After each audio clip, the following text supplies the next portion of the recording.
यह कहानी एक टिपिकल ट्रांसमिग्रेशन प्लॉट को फॉलो करती है, जहां एक गेम डेवलपर उसी गेम के विलन कैरेक्टर के रूप में पुनर्जन्म लेता है जिसे उसने खुद अपने हाथों से बनाया था। लेकिन इसमें गहराई में जाने से पहले आइए उस गेम और उस बदकिस्मत डेवलपर के बारे में थोड़ा बैकग्राउंड जान लेते हैं, जिसकी किस्मत अब एक खतरनाक मोड़ लेने वाली है। मनहुआ की शुरुआत एक बरसात भरी रात के आकाश से होती है, जहां हम एक आदमी को जमीन पर हाथ रखे देखते हैं। साथ ही एक औरत की तलवार उसकी छाती के अंदर ढंसी हुई है। वह उससे कहता है कि अगर वह सच में उसे मारना चाहती है तो तलवार को मरोड़ दे। वह उसकी आंखों में देखता है और वह भी उसकी नजरों से मिलती है।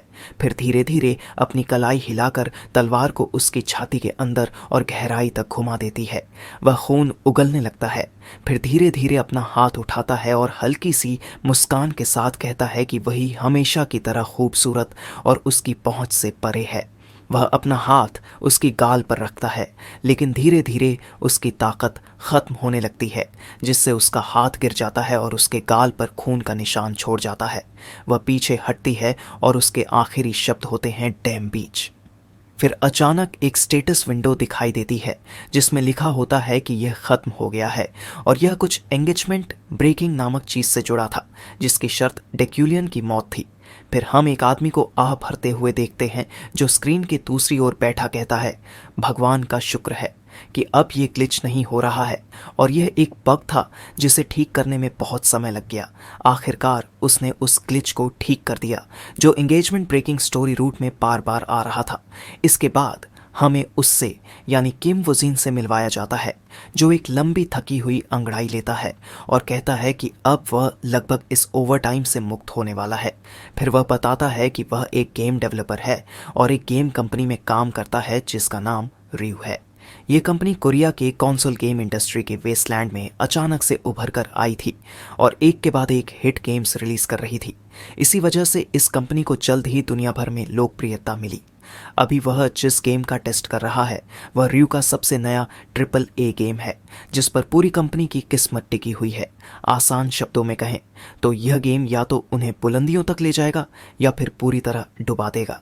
इस गेम की सबसे बड़ी खासियत यह है कि इसकी स्टोरी और कठिनाई स्तर प्लेयर के निर्णयों के आधार पर बदलती है। साथ ही यह एक सिंगल प्लेयर गेम होने के बावजूद इसमें एक जटिल कहानी है जो नेम कैरेक्टर्स के इर्द गिर्द घूमती है। ये कैरेक्टर्स इंटेलिजेंट एआई के साथ बनाए गए हैं, जो सिंगल प्लेयर गेम्स में एक नया अनुभव जोड़ते हैं। पूरी दुनिया की नज़रें इस गेम पर थीं, क्योंकि इसमें कई तरह के जॉब्स मौजूद थे, जिनमें से कुछ आमतौर पर गेम्स में नहीं देखे जाते, जैसे king, noble, explorer, devil hunter आदि। प्लेयर गेम के अंदर जो चाहे वह बन सकता था। इसका मतलब यह था कि अगर गेम को सही पहचान मिल गई तो वे पैसों में डूब जाएंगे, लेकिन इनाम के साथ खतरा भी आता है। अगर कंपनी असफल रही तो यह पूरी तरह खत्म हो जाएगी। अब कैरेक्टर इन्फो से पहले वह यह समझाना चाहता है कि वह महीनों से ओवरनाइट काम क्यों कर रहा है। इसका एक ही कारण था, एक कमबख्त इंसान डेक्यूलियन। वह इस एपिसोड डेक्यूलियन डेथ का एक महत्वपूर्ण कैरेक्टर था, जिसे उसने आखिरकार बिना किसी बग के क्लियर कर लिया था। उसका पूरा नाम डेक्यूलियन वॉन ग्राहन यूक्लिन, जो गेम के मिड बॉसेस में से एक खुख्यात विलन था। चूंकि वह एक बड़ा एंटेगनिस्ट था जिसकी स्टोरी रूट में कई अलग अलग विकल्प मौजूद थे, इसलिए इसमें बहुत सारे बग्स और ग्लिचेस थे जिन्हें ठीक करना ज़रूरी था। लेकिन आज आखिरकार उसने उसे बिना किसी दिक्कत के मार दिया। इस बार उसकी मौत का कारण यह था कि उसकी खुद की मंगेतर ने उसे काट डाला। लेकिन यह सही था, क्योंकि उसने इस पूरे एपिसोड में बहुत ज़्यादा मुसीबत खड़ी की थी। फिर हम एक औरत को उसे पुकारते हुए सुनते हैं, जो उससे पूछती है कि टेस्ट कैसा चल रहा है। फिर वह हमें यूरा से मिलवाता है, जो उसकी डेवलपमेंट टीम की लीडर और साथ ही उसकी एक्स गर्लफ्रेंड भी है। वे 7 साल तक साथ रहे। इस बीच उनके रिश्ते में बहुत सारी खुशहाल यादें थीं, लेकिन सब कुछ अच्छा नहीं था। असल में वह एक वर्काहॉलिक थी, जबकि उसे बस आराम करना पसंद था। लेकिन उसकी मेहनत और आगे बढ़ने की चाहत ने उसे एक जॉब दिलाने में मदद की और उसे बेहतर बनने के लिए प्रेरित किया। लेकिन आखिरकार वे अलग हो गए, क्योंकि वह उसकी पूरी कोशिशों के बावजूद खुद को बदल नहीं सका। वह कहती है कि उसने सुना कि उसे बग्स की वजह से काफ़ी दिक्कत हो रही थी और वह खुश है कि उसने इसे झेलकर पार कर लिया। जिस पर वह समझाता है कि जब से उनका ब्रेकअप हुआ कई महीने बीत चुके हैं और उसने एक अफवाह सुनी थी कि उसके साथ कोई और है।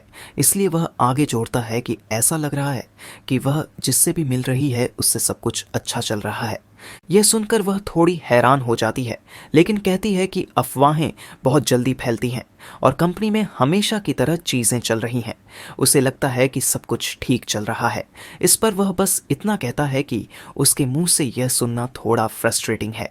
फिर आगे जोड़ता है कि वह उम्मीद करता है कि वे दोनों फिनिश लाइन तक पहुंचे और शादी कर लें, जिस पर वह उसे कहती है कि बचकानी बातें बंद करे और वापस वर्क पर ध्यान दे। फिर वह बताती है कि राइटर ने कहा है कि उन्होंने सेटिंग में बदलाव किया है, जिससे अब उन्हें कुछ कैरेक्टर मॉडल्स बदलने होंगे। वह कहता है कि लगभग हर दिन कोई नया बदलाव आता ही रहता है और जब बात कैरेक्टर्स की हो रही है तो वह सोचता है कि डेक्यूलियन क्या सच में सिर्फ एक मिड बॉस है या नहीं, क्योंकि अगर प्लेयर्स भाग्यशाली हों तो वे उसे शुरुआत में ही मार सकते हैं। जिस पर वह कहती है कि यही तो इस गेम और डेक्यूलियन की खासियत है कि वह जितना आगे बढ़ता है उतना ही ताकतवर होता जाता है। प्लेयर जो भी चुनाव करता है वही गेम की कठिनाई को बढ़ा देता है। लेकिन फिर वह उससे पूछती है कि क्या उसे पता है कि इस कैरेक्टर का डिज़ाइन असल में उसी पर आधारित है।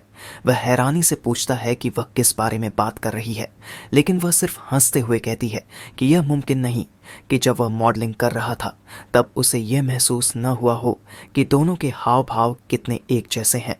इस पर वह कहता है कि उसने अब तक सिर्फ कुछ ही बार राइटर से मुलाकात की है। वह कहती है कि यही वजह है कि जब भी वह गेम खेलती है तो हमेशा शुरुआत में ही उसे मार देती है। वह पूछता है कि क्या वह झगड़ा करने की तलाश में है, लेकिन वह आगे कहती है कि उनकी पर्सनैलिटीज़ काफ़ी मिलती जुलती हैं। वह मन में सोचता है कि इसमें कोई संभावना नहीं कि वह किसी ऐसे इंसान जैसा हो जिसकी आखिरी बातें किसी को गाली देना हो।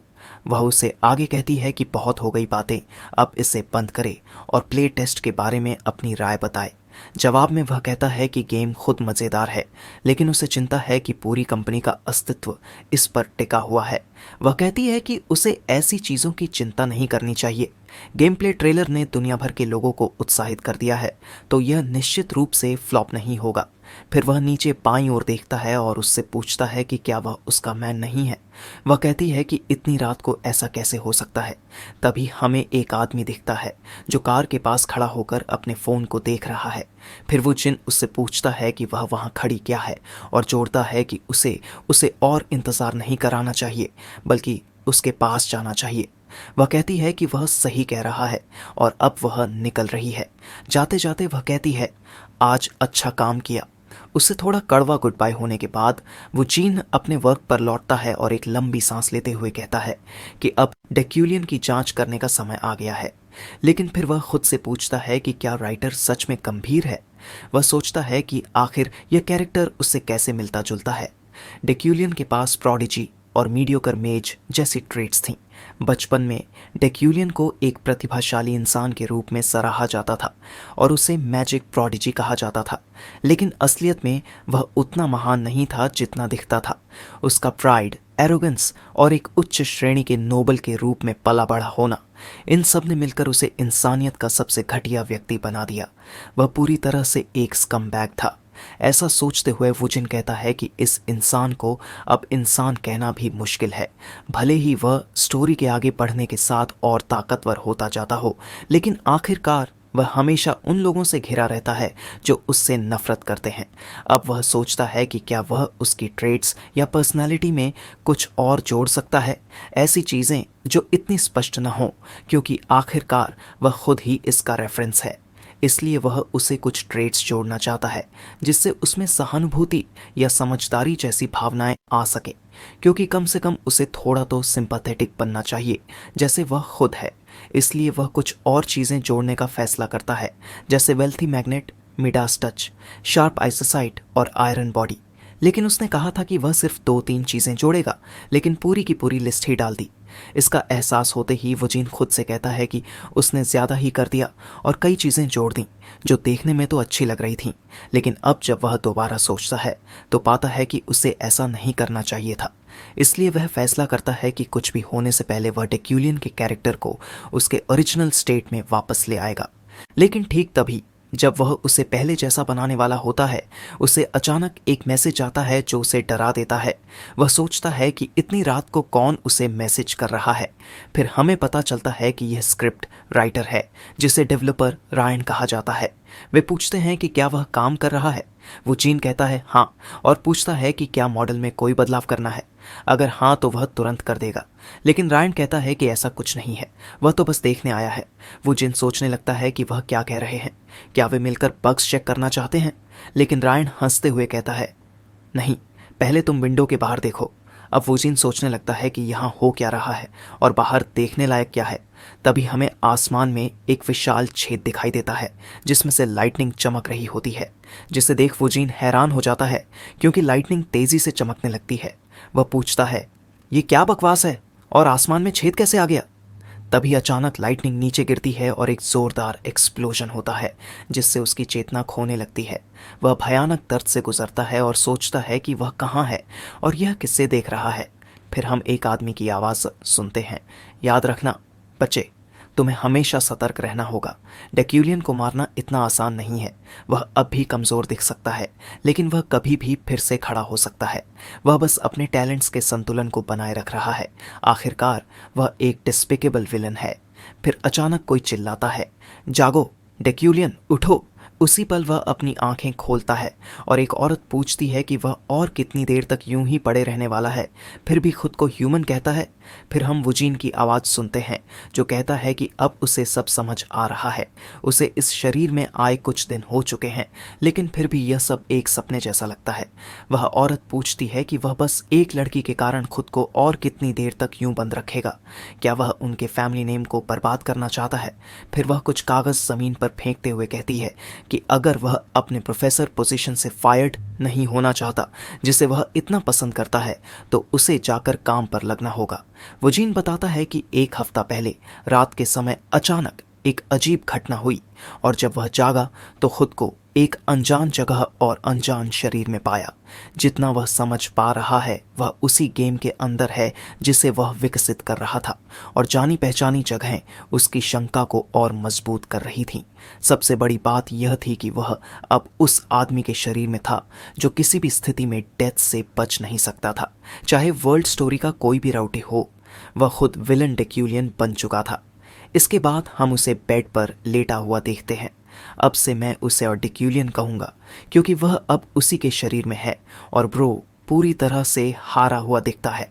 वह कहता है कि शुरू में उसे लगा कि यह सब एक सपना है, लेकिन जैसे जैसे दिन बीते इस शरीर में जिंदा होने की भावना ने उसे इसे रियलिटी के रूप में स्वीकार करने पर मजबूर कर दिया।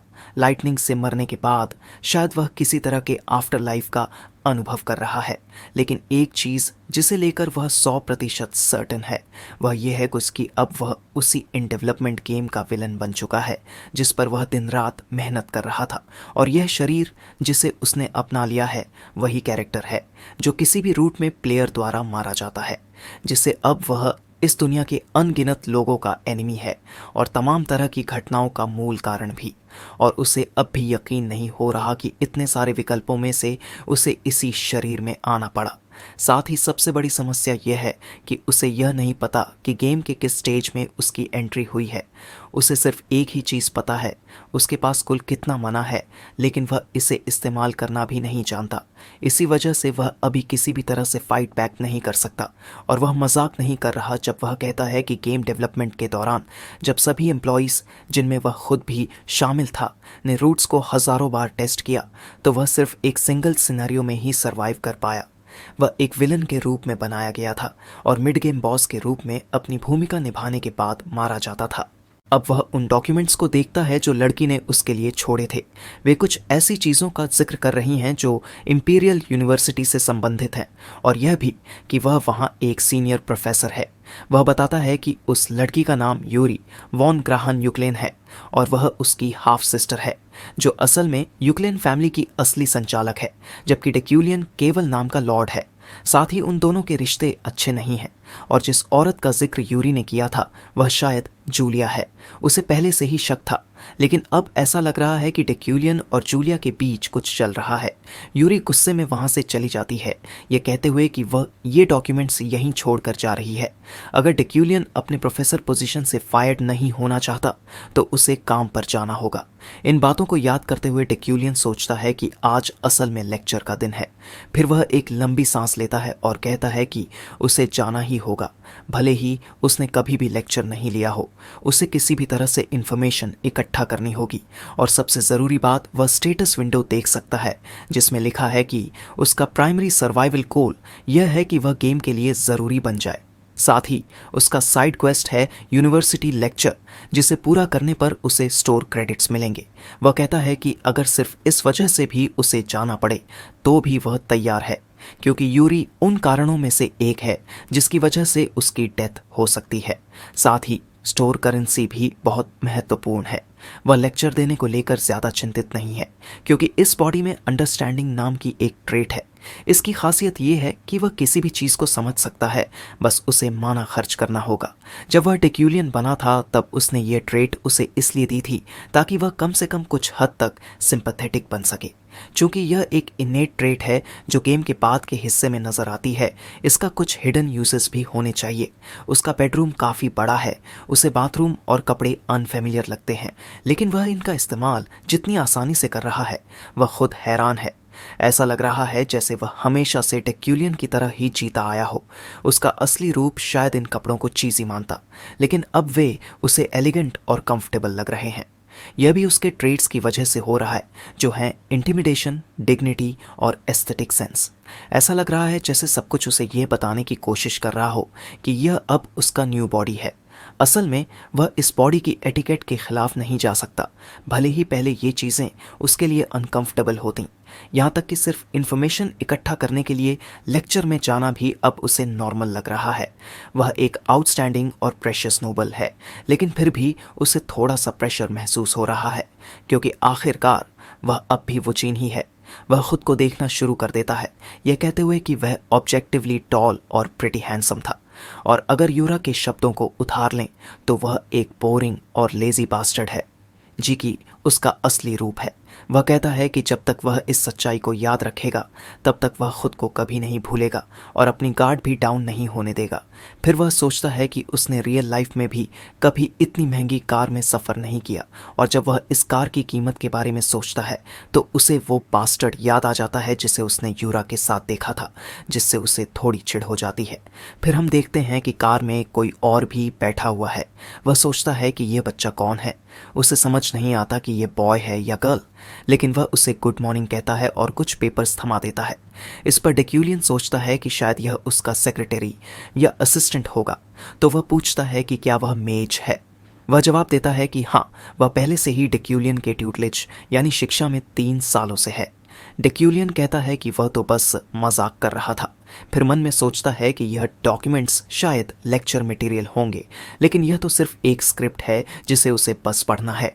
पूरे लेक्चर का कंटेंट शुरू से लेकर अंत तक पहले से लिखा हुआ है, और यह तो तय है कि टैलेंटलेस और प्राइडफुल डेक्यूलियन कभी खुद से एक प्रॉपर लेक्चर तैयार नहीं करता।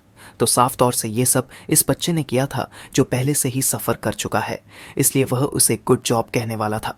लेकिन तभी सब कुछ अचानक डिस्टॉर्ट होने लगता है और वह अचानक कहता है गुड वर्क, जिससे वह व्यक्ति चौंक जाता है। फिर डेक्यूलियन उसे रेस्ट करने के लिए कहता है जब तक वे वहां नहीं पहुंच जाते।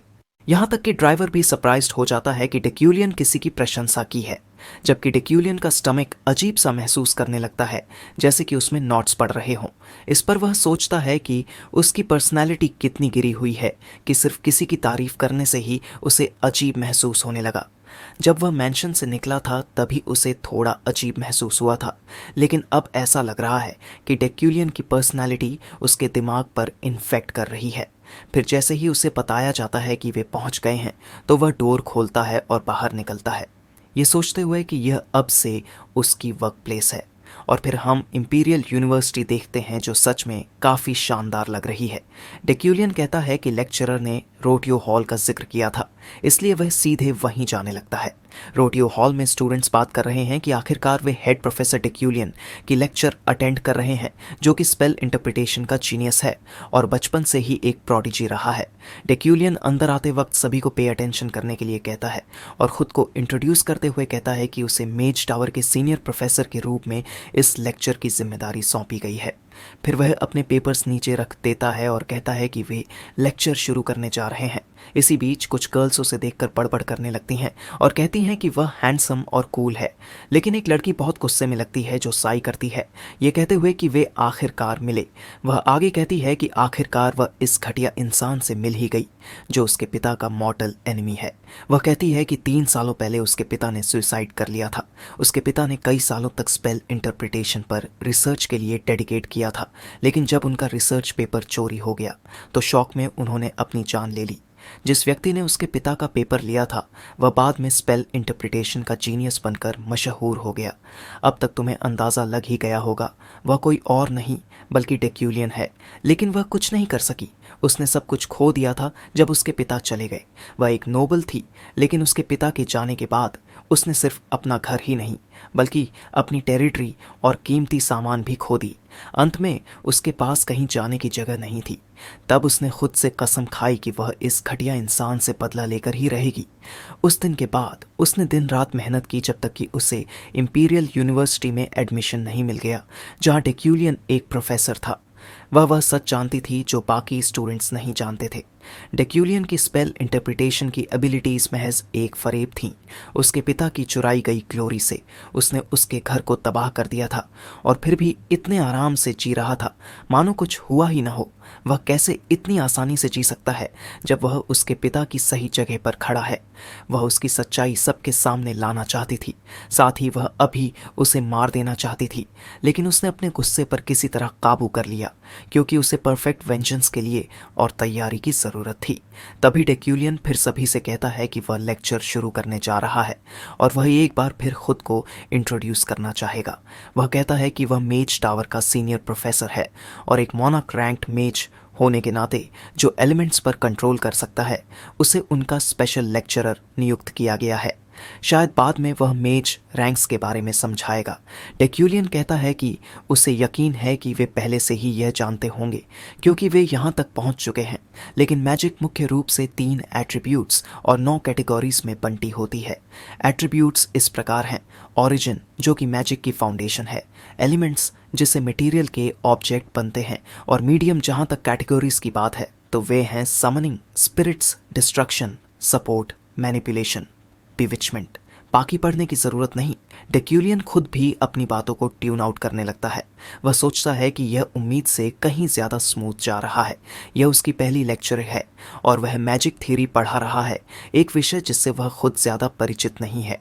भले ही वह बस प्रिपेयर्ड स्क्रिप्ट पढ़ रहा हो, लेकिन फिर भी वह उसकी कंटेंट्स को पूरी तरह समझ पा रहा है। जबकि उसके इंटिमिडेशन और डिग्निटी ट्रेट्स ने सभी का ध्यान पूरी तरह उसकी ओर फोकस कर दिया है, वहीं एलिटिज्म ट्रेट उसे इस ध्यान से सेल्फ कॉन्शियस नहीं होने देता। इसे उसे प्रेशर महसूस होने की बजाय ये सब नेचुरल लग रहा है और उसे लगता है कि डेक्यूलियन की ट्रेट्स उसे वास्तव में एक अच्छे एजुकेटर के रूप में उपयुक्त बनाती हैं। वह कहता है कि मैना का उपयोग अलग अलग तरीकों से किया जाता है, यह इस पर निर्भर करता है कि शरीर के किस हिस्से में इसे संग्रहित किया गया है। आमतौर पर मेजेस अपने माना को ब्रेन में संग्रहित करते हैं क्योंकि वहां से स्पेल्स को पिक्चर करना आसान होता है। वहीं नाइट्स इसे हार्ट में संग्रहित करते हैं क्योंकि यह संपूर्ण शरीर में पंप करता है। जबकि डांटियन एक माना स्टोरेज है जो सबसे एप्लीकेबल है क्योंकि यह इंटरनल और एक्सटर्नल दोनों को जोड़ता है। वह जो कहना चाहता है वह सिंपल है, मेहनत ज़रूरी है, लेकिन अगर आपकी प्रतिभा अपर्याप्त है तो सही चुनाव और फोकस भी उतना ही ज़रूरी है। वह कहता है कि यह सलाह उसके खुद के लिए भी महत्वपूर्ण है। असल में डेक्यूलियन उतना टैलेंटेड नहीं है। हालांकि उसका वर्तमान माना 3375 है, लेकिन एक नेम कैरेक्टर ऐसा भी है जिसका माना 30,000 से ज़्यादा है। तो अगर किसी को सही सलाह सुननी चाहिए तो सबसे पहले खुद उसे ही सुननी चाहिए। ये फ़नी ज़रूर है, लेकिन आखिर में यह सिर्फ एक स्क्रिप्ट ही तो है। फिर वह कहता है कि लेक्चर यहीं ख़त्म होता है, लेकिन एक चीज़ बची है जो उसे थोड़ा परेशान कर रही है। वह सोचता है कि क्या उसे इसे पढ़ना चाहिए क्योंकि असली डेक्यूलियन इसे कभी नहीं पढ़ता। फिर वह पूछता है कि किसी को कोई सवाल है, जो कि असली डेक्यूलियन के स्वभाव से बिल्कुल विपरीत है। बाकी स्टूडेंट्स एक दूसरे की तरफ देखते हैं जैसे कि किसी के पास कोई क्वेश्चन नहीं है, और डेक्यूलियन सोचता है कि यह अच्छा हुआ। तभी वही लड़की पहले की तरह चिल्लाकर कहती है कि मेज जे डॉर्मिटोरी में कल रात एक मिस्टीरियस स्पेल मिला है और कुछ लोग इसे डेविल का काम मान रहे हैं। तो वह डेक्यूलियन से पूछती है कि आप तो स्पेल इंटरप्रिटेशन के जीनियस हैं, तो इस पर आपका क्या विचार है। डेक्यूलियन उससे पूछता है कि क्या वह सच में मेज टावर का हिस्सा है। लड़की कंफ्यूज्ड हो जाती है और पूछती है कि आप ऐसा क्यों पूछ रहे हैं। तब वह कहता है कि अगर वह सच में मेज टावर से है तो उसे पहले अपनी एफिलिएशन बतानी चाहिए थी, और वह ऐसे बच्चे के सवाल स्वीकार नहीं करेगा जिसे सामान्य शिष्टाचार तक नहीं पता। लड़की शॉक हो जाती है और कुछ कहने की कोशिश करती है, लेकिन डेक्यूलियन कहता है अब कुछ नहीं हो सकता, क्योंकि उसे महसूस हुआ कि अंडरस्टैंडिंग ट्रेट कितना ज़्यादा माना खपत करता है। उसके पास 3375 में से सिर्फ 2005 माना बचा है।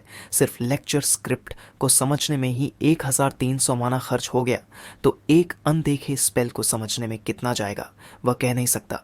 बाकी स्टूडेंट्स लड़की पर हंसने लगते हैं, ये कहते हुए कि उसका अटेंशन पाने का प्लान फेल हो गया। लड़की गुस्से में दिखती है और चिल्लाकर कहती है रुको। वह बताती है कि मेज टावर इस स्पेल की इंटरप्रेट करने से मना कर रहा है और इसे अफवाह बता रहा है, लेकिन वह मानती है कि डेक्यूलियन इसे समझने में सक्षम है। फिर हम देखते हैं कि हरे रंग की एक ऑरा उसके हाथों से निकलती है और वह स्पेल हवा में तैरने लगता है। वह कहती है मैं आधिकारिक रूप से आपसे इस स्पेल की इंटरप्रेट करने का अनुरोध कर रही हूँ। डेक्यूलियन ऊपर देखता है और अंडरस्टैंडिंग ट्रेट का इस्तेमाल करता है, जिसे माना तेजी से ड्रेन होने लगता है। लड़की बताती है कि कुछ डेब्यूटेंट्स यानी सबसे निचले रैंक के मेजेस ने इसे समझने की कोशिश की, लेकिन कोई प्रगति नहीं हुई। आप कम से कम कोई हिंट ही दे सकते हैं। डेक्यूलियन कहता है यह बैरियर मैजिक है। लड़की शॉक हो जाती है। क्या? वह आगे कहता है मुझे तुम्हें कोई हिंट देने की ज़रूरत ही नहीं, ये साफ तौर पर इंचांटमेंट कैटेगरी की बैरियर मैजिक है। किसी ने तुम्हें इसमें फंसाने की कोशिश की थी, बस इतनी सी बात है। इस जवाब से लड़की हैरान रह जाती है और हम देखते हैं कि डेक्यूलियन ने अपना साइड क्वेस्ट पूरा कर लिया और कुछ स्टोर करेंसी कमा ली। अब सीन मेज टावर की कैफेटेरिया में शिफ्ट हो जाता है, जहां वही लड़की गुस्से में खाना ठूंस रही होती है। वह डेक्यूलियन को गाली देती है और सोचती है कि उसने उसकी धोखेबाज इंटरप्रिटेशन स्किल्स को एक अज्ञात स्पेल से उजागर करने की कोशिश की थी, लेकिन इसके बजाय उसने उसे एक अशिष्ट लड़की साबित कर दिया, सिर्फ इसलिए कि उसने अपना नाम बताने में चूक कर दी थी। उसे इतनी शर्मिंदगी महसूस हुई कि उसे लगा कि वह मर ही जाएगी, लेकिन वह मानती है कि डेक्यूलियन को इस जाल से बाहर निकलने के लिए कोई तरीका नहीं मिला होगा, इसीलिए उसने इसे एन्चांटमेंट स्पेल कह दिया। एन्चांटमेंट मैजिक आमतौर पर बहुत जटिल होता है और इसे किसी माध्यम यानी मीडियम की आवश्यकता होती है। तो अगर वहाँ कोई मीडियम नहीं था तो वह कैसे एन्चांटमेंट स्पेल हो सकता है? जो मैजिक सर्कल उसने उसे दिखाया था वह डॉर्मिटोरी के दरवाज़ों पर कल रात बना हुआ एक सीधा कॉपी था। शुरुआत में सब परेशान थे, लेकिन अब यह नए मेजेस के लिए एक रिसर्च टॉपिक बन चुका है और उसे पहले से ही पता था कि डेक्यूलियन सिर्फ बकवास करता है। तभी हमें पता चलता है कि उसका नाम इफ्रिन है। उसी समय एक दूसरी लड़की उसे पुकारती है और कहती है कल का वही मैजिक सर्कल वो आखिरकार काम कर गया। जैसे ही हमने इसे बैरियर स्पेल की तरह रिफॉर्मेट किया, सब कुछ सही हो गया। इस इफ्रीन कंफ्यूज्ड हो जाती है। तुम्हारा मतलब ये सच में एक बैरियर था? लड़की कहती है हाँ, और डेक्यूलियन वाकई कमाल का है। उसने बिना किसी मीडियम के कैसे जान लिया कि ये इंचांटमेंट स्पेल था? इफ्रीन शॉक में चली जाती है। ऐसा हो ही नहीं सकता। उसका दिल धड़कने लगता है जैसे कोई बुरा एहसास हो रहा हो। उसकी सहेली उसे धन्यवाद देती है और कहती है हम इस पर एक रिपोर्ट सबमिट कर रहे हैं और तुम्हारा नाम भी उसमें जोड़ देंगे। इफ्रिन नर्वस हंसी के साथ कहती है हा हा हा, हाँ, ये शायद बस एक लकी गेस था, पर अंत में मैंने उसकी इज्जत ही बढ़ा दी। फिर वह अपने बैग से कुछ निकालती है। अंडरस्टैंडिंग एलिमेंटल मैजिक, ये एक एडवांस क्लास की किताब है और इस विषय का प्रोफेसर डेक्यूलियन है। वह सोचती है अगर मैं अपने दुश्मन और खुद को जान जाऊं तो मैं कभी हारूंगी नहीं। अब तो मुझे खुद को मजबूत करना ही होगा, अगर मुझे रोज उस घटिया इंसान से सामना करना पड़ा। वह अपनी मुट्ठी भींचती है और गुस्से में सोचती है बस देख लेना, मैं जरूर साबित करूंगी कि वो एक धोखेबाज है। अब सीन डेक्यूलियन को हॉलवे में चलते हुए दिखाता है, जहां वह सोच रहा होता है यह सब कितना खराब हो सकता था। जैसे ही उसने उस स्पेल सर्कल को देखा, उसकी अंडरस्टैंडिंग स्किल खुद ब खुद एक्टिवेट हो गई, जिसे उसे कोई कंसेंट देने का मौका तक नहीं मिला। वह सिर्फ उस स्पेल सर्कल की उलझी हुई रेखाओं को देख रहा था और बस इतनी सी चीज ने उसकी बची खुची सारी माना खत्म कर दी। और सबसे बुरी बात, मैं इसे समझ भी नहीं पाया।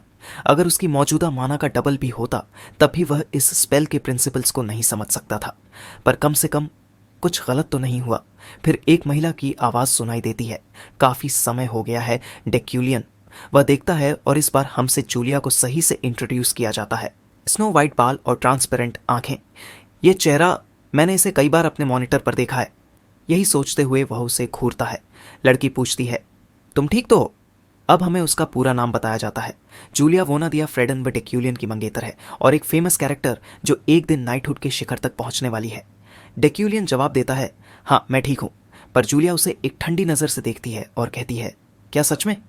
क्या तुम सच में ठीक हो जब तुमने मुझसे किया हुआ वादा तोड़ दिया? सिर्फ एक हफ्ता हुआ है डेक्यूलियन। डेक्यूलियन के दिमाग में सायरन बजने लगते हैं। भाड़ में जाए, मैंने अब तक जो कुछ भी याद किया है उसमें इस वादे का तो जिक्र भी नहीं था।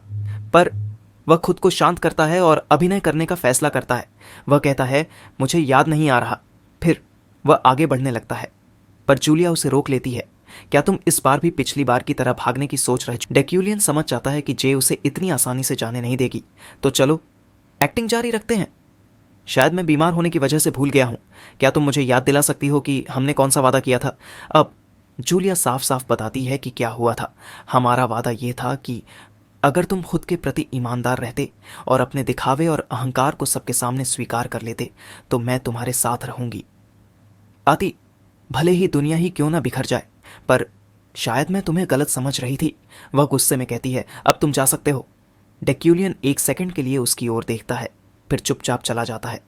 अब जूलिया गुस्से में दिखती है और अब हमें उसकी सोच का खुलासा होता है कि उनकी सगाई सिर्फ एक राजनीतिक कदम थी। डेक्यूलियन एक प्रतिभाशाली मेज था और वह एक प्रतिभाशाली नाइट थी, तो दोनों घराने पॉलिटिक्स और ब्लड लाइन के लिए अच्छा सोचकर एक गुडविल मैरिज के लिए राजी हो गए थे। और जूलिया को इससे कोई दिक्कत नहीं थी, क्योंकि यह उसके घराने की भलाई के लिए था, भले ही वह उसे प्यार न करती हो। पर फिर सच्चाई सामने आ गई कि डेक्यूलियन कभी प्रतिभाशाली था ही नहीं। शायद वह इस सच्चाई को स्वीकार नहीं करना चाहता था, पर उसने पूरी दुनिया से झूठ बोला कि वह एक जीनियस है, और इसी झूठ की वजह से वह मेज टावर में प्रोफेसर बना। कुछ घटना के बाद डेक्यूलियन ने कोई नई उपलब्धियां हासिल करना बंद कर दी। इसके बावजूद यूक्लीन और फ्रेडन दोनों घराने इस सच को छुपाने की कोशिश करते रहे। जूलिया को पूरा यकीन था कि ये सिर्फ इसलिए था ताकि वे गॉसिप का हिस्सा न बने। वे अपनी गलतियों को पब्लिक के सामने उजागर नहीं करना चाहते थे, पर जूलिया इसे माफ नहीं कर सकती थी। उसे एक लवलेस मैरिज से कोई दिक्कत नहीं थी, पर वह झूठ को बर्दाश्त नहीं कर सकती थी। यह उसकी एक नाइट के रूप में दृढ़ विश्वास था, और यही कारण था कि उसने उसे वादा करने के लिए मजबूर किया। एक समय पर डेक्यूलियन ने उससे कहा था कि वह उसकी बात मानेगा, जिसे वह इतनी खुश थी कि उसने हामी भर दी। पर अब वह गुस्से में है। आखिरी पल तक वह अपना वादा निभाने वाला नहीं है। वह गुस्से और पछतावे से कांप रही थी। अब सीन जंप करता है मैजिक टावर पर। डेक्यूलियन समझाता है कि इंपीरियल यूनिवर्सिटी इस गेम की सबसे बेहतरीन यूनिवर्सिटी है और इसका मैजिक डिपार्टमेंट सबसे उच्च श्रेणी का है। वह इसे कोरिया के सोल यूनिवर्सिटी मेडिकल स्कूल से तुलना करता है और magic tower Seoul National University Hospital की तरह है। फिर वह चारों ओर देखता है और सोचता है कि सच में यह बहुत शानदार है। कैंपस बहुत बड़ा है, गार्डन को बहुत अच्छे से मेंटेन किया गया है। यह एक अमेरिकन कॉलेज कैंपस जैसा महसूस होता है। मैं और मेरी टीम ने इस माहौल को क्रिएट करने के लिए न जाने कितनी रातें जागकर मेहनत की थी। पर एक अफसोस है, काश मैं इसे किसी और के शरीर में अनुभव कर पाता। तभी उसे पीछे से किसी के दौड़ने की आवाज़ सुनाई देती है। उसका इंस्टिंक्ट एक्टिवेट होता है और वह पीछे मुड़ते ही कोहनी मार देता है। धड़ाम, कोई नीचे गिर जाता है। वह वही लड़का है जो पहले भी मिला था। सॉरी, लड़का घबराते हुए कहता है, मैं अपने प्रोफेसर से मिलने की जल्दी में था। अब डेक्यूलियन उसे पहचान लेता है। ओह, तो यह वही लड़का है। पर फिर वह सोचता है, मुझे लगा कि यह कोई अम्बुश था। वह लड़के को जोरो कहता है क्योंकि वह हमेशा खोया रहता है। पर मजाक लड़के के सिर के ऊपर से निकल जाता है। मेरा नाम जोरो नहीं है सर, मेरा नाम एलन है। अब डेक्यूलियन सोचता है शायद मैंने इसे गलत समझ लिया, पर लड़का हैरान होकर पूछता है, वैसे ये जोरो कौन है?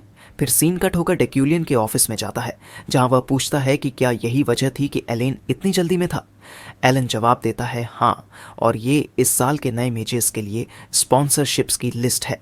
डेक्यूलियन समझाता है कि मैजिक टावर असल दुनिया के रिसर्च फैसिलिटीज की तरह है, जहां जादू के विकास के लिए पैसे की जरूरत होती है, और मैजिक टावर के प्रोफेसर उन नए मेजेस को स्पॉन्सर करते हैं जिन्हें वे योग्य समझते हैं। तभी डेक्यूलियन की नज़र एक नाम पर पड़ती है जो सोने की तरह चमक रहा होता है। वह समझ जाता है कि यही डेक्यूलियन की एट्रीब्यूट्स की वजह से हो रहा है, खासकर उसकी वेल्थी मैग्नेट एट्रीब्यूट की वजह से। इसकी डिस्क्रिप्शन कुछ इस तरह थी: एक जीता जागता मैग्नेट और एक्सेप्शनल फाइनेंसियर है जिसके पास अनराइवल्ड इंट्यूशन है प्रॉफिटेबल चीज़ों को पहचानने की। इसके साथ उसकी शार्प आईसाइट एबिलिटी भी जुड़ी थी, जिससे वह इंट्यूशन एट्रीब्यूट्स को देखने में सक्षम था। डेक्यूलियन को लगता है कि यह निश्चित रूप से इन दोनों क्षमताओं का मिश्रण है, और इस नाम के पीछे जो भी व्यक्ति है वह ज़रूर पैसा लाने वाला है। ऐसे बहुत से नाम थे, लेकिन उनमें सबसे ज़्यादा चमकता हुआ नाम कोई और नहीं बल्कि इफ्रिन लूना थी। हम सीखते हैं कि वह गेम की एक मुख्य कैरेक्टर है, और गेम के डेवलपर्स के अनुसार उसने अपने पिता को डेक्यूलियन की वजह से खो दिया था। लेकिन जब वह स्पॉन्सरशिप्स की लिस्ट देखता है तो पाता है कि इफ्रिन के लिए 0 स्पॉन्सरशिप्स हैं। तो डेक्यूलियन एलन से पूछता है कि ऐसा क्यों है। एलन जवाब देता है कि इसमें कुछ खास नहीं, बस सब डर रहे थे। इस पर डेक्यूलियन कहता है कि वह समझ सकता है, हर कोई इस बात को लेकर सतर्क था कि अगर उन्होंने इफ्रिन को स्पॉन्सर किया तो डेक्यूलियन क्या करेगा। इसके बावजूद इफ्रिन इतनी प्रतिभाशाली थी कि बिना किसी एकेडमी में गए वह मैजिक टावर तक पहुंच गई थी। लेकिन बात यह थी कि वह उसकी दुश्मन थी, बल्कि असली दुश्मन डेक्यूलियन था। अगर चीज़ें गेम की तरह ही आगे बढ़ती रहीं तो वह उसी तरह मरेगा जैसे गेम में हर बार हुआ था। इस गेम में डेक्यूलियन की मौत निश्चित थी, और यह सब विलेंस फेट नाम की एक एट्रीब्यूट की वजह से था। पूरी दुनिया उसकी मौत चाहती थी, लेकिन जो विलेन को नहीं मारता वही उसे और मजबूत बना देता है।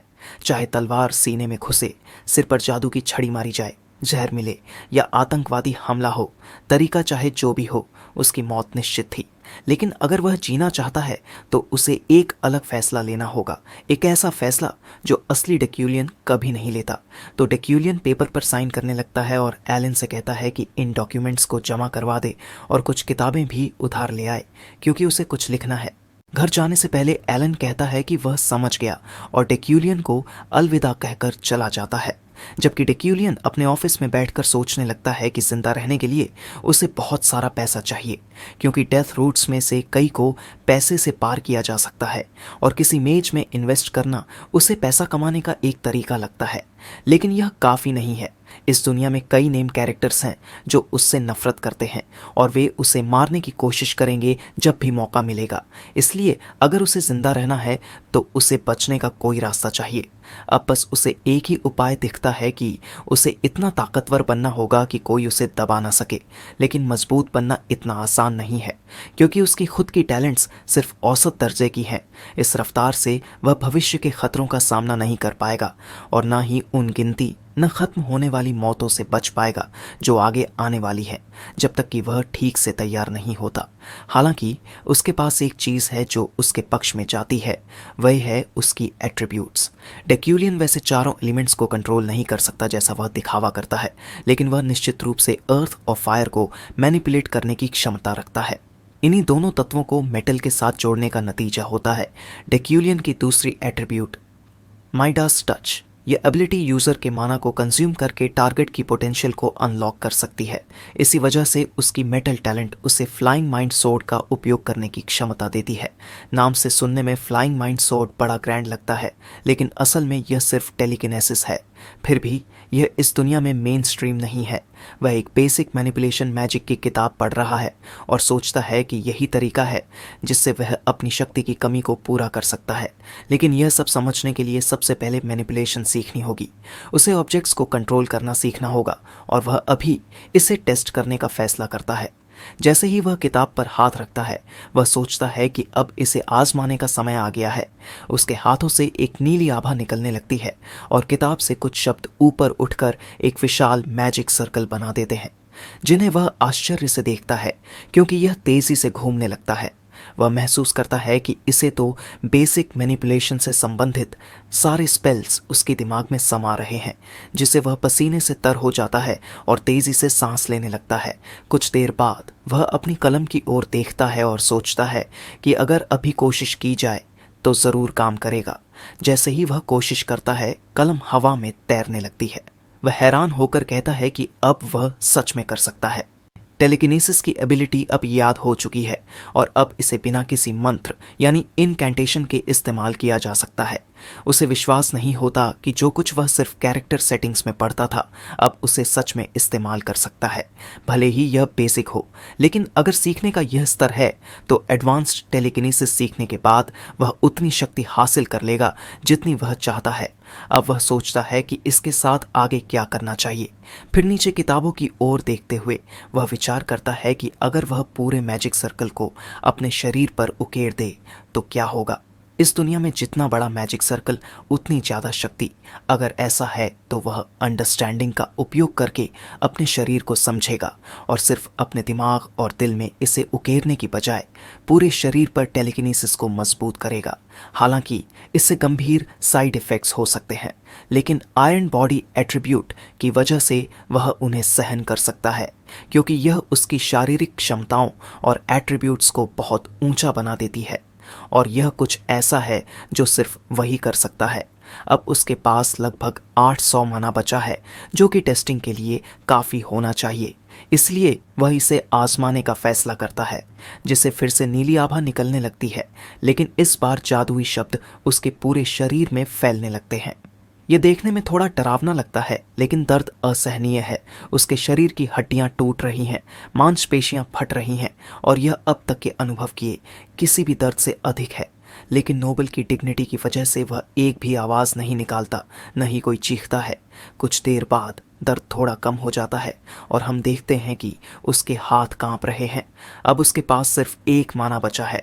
वह थकावट महसूस करता है और असफल हो जाता है, क्योंकि उसके पास पर्याप्त माना नहीं था।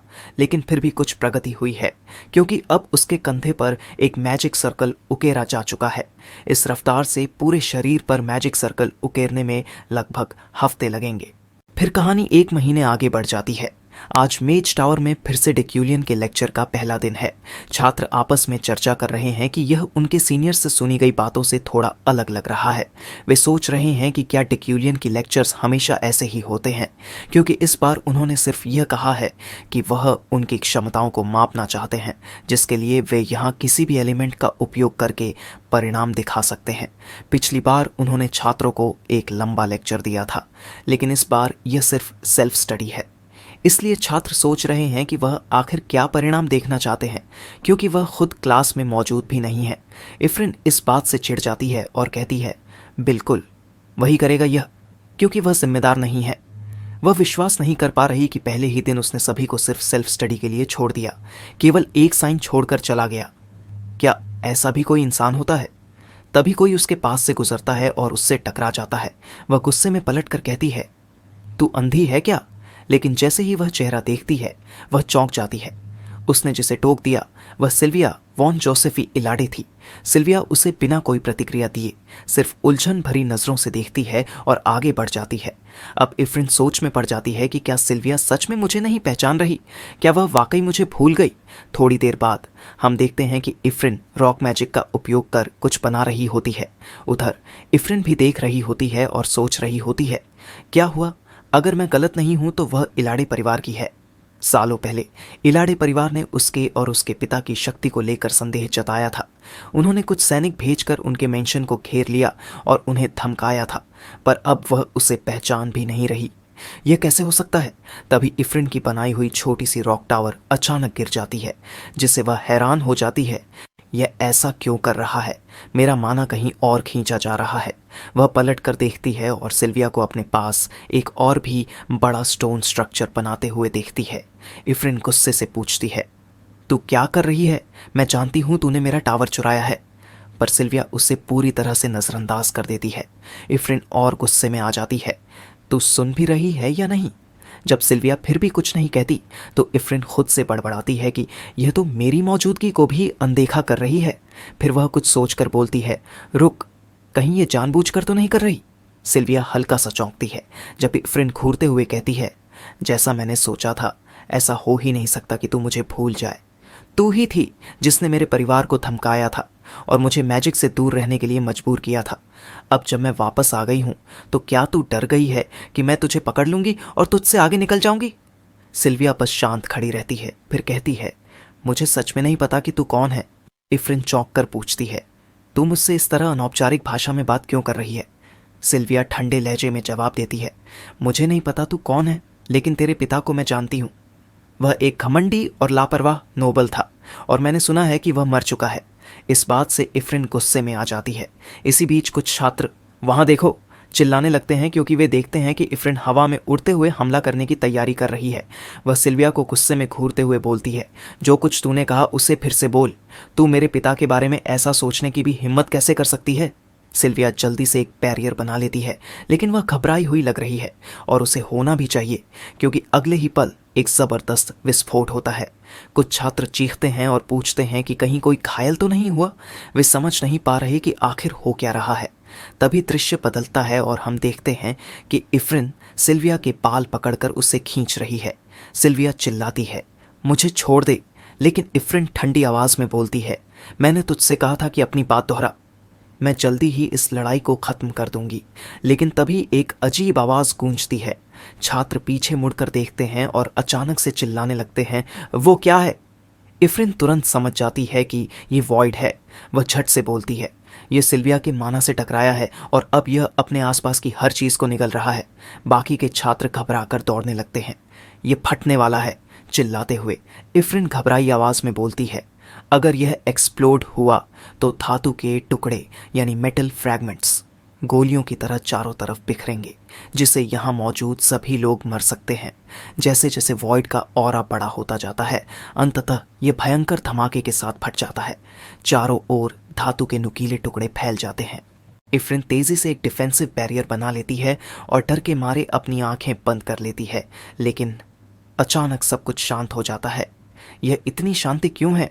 वह धीरे धीरे अपनी आंखें खोलती है और हैरान रह जाती है।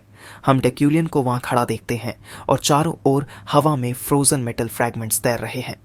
इफ्रिन आश्चर्य से देखती है, यह यहाँ कब आया और ये धातु के टुकड़े बस हवा में रुके हुए क्यों हैं?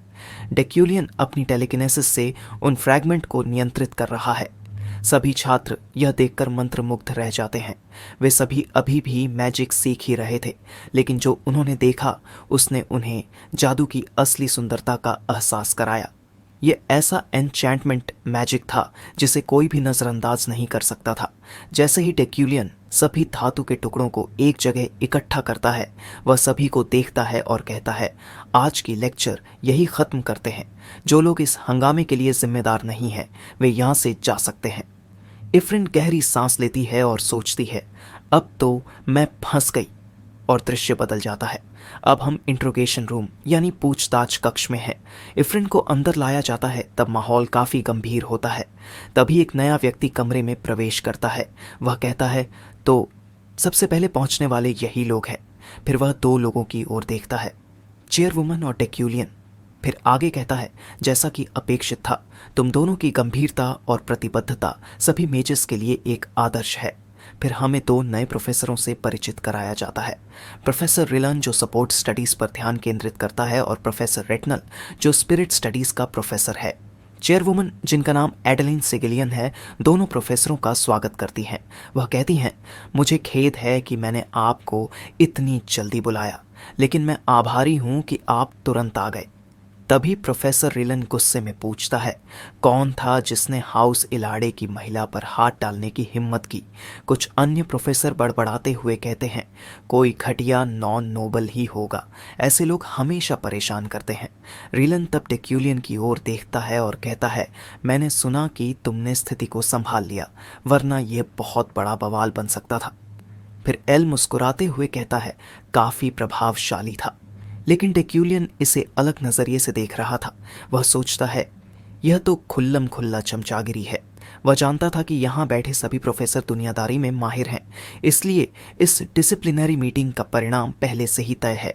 हाउस इलाड़े की प्रभावशाली बेटी सिल्विया और फॉलन नोबल इफ्रिन जो अब लगभग एक आम नागरिक के समान ही है, तो इन दोनों के बीच कभी निष्पक्ष सुनवाई नहीं हो सकती थी। यानी अगर वह कुछ नहीं करता तो फैसला पहले से ही सिल्विया के पक्ष में रहेगा। लेकिन उसे यह परिणाम बदलना होगा, क्योंकि पहले जब वह इफ्रिन को देख रहा था तो उसने उसके चारों ओर स्कारलेट एनर्जी का प्रवाह देखा था। यह सिर्फ उसे ही दिखाई दे सकता था, क्योंकि उसकी शार्प आईसाइट की क्षमता थी, और यह दर्शाता था कि विलेंस फेट ने इफ्रिन के अंदर अपनी पकड़ बनानी शुरू कर दी है। अगर वह इस फैसले को नहीं बदल सका तो उसकी मौत और भी करीब आ जाएगी। डिसिप्लिनरी मीटिंग शुरू होती है। अनाउंसर इंटरकॉम के जरिए बोलता है, दोनों नवोदित मेजेस के बीच डिसिप्लिनरी मीटिंग अब शुरू होगी। तुरंत ही रेलन गुस्से में पूछता है, तुम लोगों ने स्कूल के हॉल्स में झगड़ा करने की हिम्मत कैसे की? अगर डेक्यूलियन बीच में ना आया होता तो कोई घायल भी हो सकता था। फिर वह इफ्रिन से पूछता है, आखिर तुमने लड़ाई क्यों की? इफ्रिन सिर झुका लेती है और जवाब देती है, मैं नहीं कह सकती। वह सोचती है, मुझे पता है कि वो हरामी डेक्यूलियन वहीं कहीं से देख रहा है, इसलिए मैं कुछ नहीं कह सकती।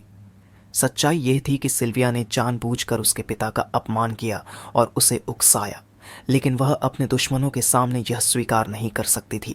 धीरे धीरे उसकी आंखों में आंसू आ जाते हैं। तभी रेलन भड़क जाता है और बोलता है, ये तुम कौन सा नाटक कर रही हो? क्या तुम्हें अपने इन्फीरियोरिटी कॉम्प्लेक्स की वजह से गुस्सा आया? तुम्हें अपनी औकात याद रखनी चाहिए थी। क्या तुम सच में नोबल्स की स्थिति को नज़रअंदाज कर रही हो? फिर वह सिल्विया की ओर मुड़ता है और पूछता है, तुम बताओ, ये सब कैसे शुरू हुआ? सिल्विया जवाब देती है, मैंने गलती से उसका काम नष्ट कर दिया, जिससे बहस हो गई। रेलन सिर हिलाता है और कहता है, इसका मतलब तुमने जानबूझकर ऐसा नहीं किया। फिर भी इफ्रिन ने इतना बड़ा हंगामा कर दिया। शायद उसे गुस्सा काबू में रखने की समस्या है। अब जब वो नोबल नहीं रही तो उसकी यह गुंडागर्दी बर्दाश्त नहीं की जा सकती। हमें इसे स्कूल से निकाल देना चाहिए। इफ्रिन मन ही मन सोचती है, अब यह बहुत ज़्यादा हो रहा है। एक डिसिप्लिनरी सुनवाई में इतनी गालियां और अपमान, और कोई भी मेरी तरफ से बोलने वाला नहीं है। मेरे पिता अब नहीं हैं, और यह सब डेक्यूलियन की वजह से हुआ। अगर उसने ऐसा न किया होता तो आज मैं इस स्थिति में नहीं होती। तभी चेयरवुमन एडेलाइन बोलती है, ठीक है, अब हमारी राय लगभग तय हो चुकी है, लेकिन अंतिम निर्णय लेने से पहले मैं डेक्यूलियन की राय सुनना चाहती हूँ, क्योंकि वह इस घटना के वक्त वहां मौजूद था। इफ्रिन सोचती है, अब सब खत्म, डेक्यूलियन मेरी तरफ नहीं होगा। लेकिन डेक्यूलियन मुस्कुराता है और बोलता है, मेरे पास एक सवाल है। वह सिल्विया की ओर देखता है और पूछता है, क्या तुम्हें सच में लगता है कि तुम्हारी इसमें कोई गलती नहीं थी? इस सवाल से इफ्रिन और सिल्विया दोनों हैरान रह जाती हैं।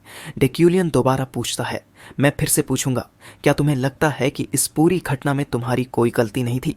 अब सिर्फ इफ्रिन ही नहीं, बल्कि अन्य प्रोफेसर भी चौंक जाते हैं। डेक्यूलियन बोलता है, तुम आसानी से इस घटना को रोक सकती थी, लेकिन तुमने ऐसा नहीं किया, बल्कि तुमने जानबूझकर इसे बढ़ने दिया, या फिर तुम उतनी काबिल नहीं हो जितना सब सोचते थे। सिल्विया चुपचाप सिर झुका लेती है और कहती है, मुझे माफ़ करें, मैंने उसे रोकने की कोशिश नहीं की, क्योंकि मैं चाहती थी कि उसे और बड़ी सज़ा मिले। इफ्रिन चौंक जाती है, ये क्या हो रहा है? वो मुझसे सवाल नहीं कर रहे, बल्कि सिल्विया से कर रहे हैं। लेकिन गलती तो साफ तौर पर मेरी थी। रेलैंड बचाव में कहता है, इसमें सिल्विया की कोई गलती नहीं है। गलती अटैकर की होती है, बचाव करने वाले की नहीं। इस पर डेक्यूलियन कहता है, अगर तुम सच में परिस्थितियों की परवाह करते हो तो फिर असली गलती मेरी है, क्योंकि मैंने ये लेक्चर ही क्यों रखा। रिलन, क्या तुम चाहोगे कि इस घटना की पूरी जिम्मेदारी मैं ले लूं? कमरा पूरी तरह से शांत हो जाता है। रिलान जवाब देता है, बिल्कुल नहीं, मैं बस ये कह रहा था कि ये थोड़ा असुरक्षित था। जबकि इफ्रिन सोचती है, वह तो उस प्रोफेसर की भी बात काट रहा है जो सिल्विया का पक्ष ले रहा था। आखिर वह मेरी इतनी मदद क्यों कर रहा है? मुझे नहीं पता कि मुझे इस पर क्या महसूस करना चाहिए। तभी चेयरवुमन एडिलाइन अपने हाथों की ताली बजाकर बोलती है, बस बहुत हुआ। बच्चों को लड़ाई झगड़े से ही सीखने को मिलता है। ये सभी बच्चे अभी अभी अपने मेज सफ़र की शुरुआत कर रहे हैं, इसलिए बजाय इसके कि हम दोषारोपण करते रहे, हमें इसे जाने देना चाहिए। इसलिए अब इन पर डिसिप्लिनरी एक्शन नहीं होगी। तुम दोनों अब जा सकती हो। इस बीच इफ्रिन मन ही मन सोचती है, मैं पूरी तरह से एक्सपल्शन के लिए तैयार थी, लेकिन यह डेक्यूलियन जो मैं जानती थी वह तो मुझे ज़रूर बाहर कर देता। जैसे ही वे सब जाने लगते हैं, रिलन मुस्कुराकर कहता है, जैसा कि उम्मीद थी, डेक्यूलियन सच में चीज़ों का विश्लेषण करने का असाधारण तरीका रखता है। वह हमेशा छात्रों की भलाई के बारे में सोचता है, लेकिन इससे पहले कि वह अपनी बात पूरी करता, इफ्रिन अचानक पीछे से डेक्यूलियन को पुकारती है। डेक्यूलियन रुककर उसकी तरफ मुड़ता है। इफ्रिन की हथेलियां कांप रही थीं। उसे सिर्फ डेक्यूलियन की एक परछाई दिख रही थी। वह धीमी आवाज में पूछती है, मुझे आपसे एक सवाल पूछना है। क्या आपको लूना नाम याद है, या मेरे पिता को? और अगर याद है तो क्या आपको पता है कि वह आपकी छाया में अपनी पूरी जिंदगी तड़पते रहे और अंत में खुद ही अपनी जान ले ली? लेकिन तभी वह खुद ही सोचने लगती है, अगर डेक्यूलियन को सच में याद है तो क्या वह खुद को बचाने के लिए इस फैसले को वापस ले सकता है? लेकिन अगर उसे मेरे पिता की याद भी नहीं है तो यह और भी दर्दनाक होगा। डेक्यूलियन गंभीरता से उसे देखता है और कहता है, तुम्हें ये पूछने की ज़रूरत नहीं है। अपनी पोटेंशियल को बीते हुए कल की चीज़ों पर बर्बाद मत करो। और वह वहाँ से चला जाता है। इफ्रिन बस खड़ी रह जाती है। तभी उसे एहसास होता है, मैं जानती थी उसे मेरे पिता की याद है। अगर ऐसा नहीं होता तो उसने मेरी मदद करने की कोई वजह नहीं होती। उसने ज़रूर किसी न किसी जिम्मेदारी की भावना से मेरी मदद की होगी।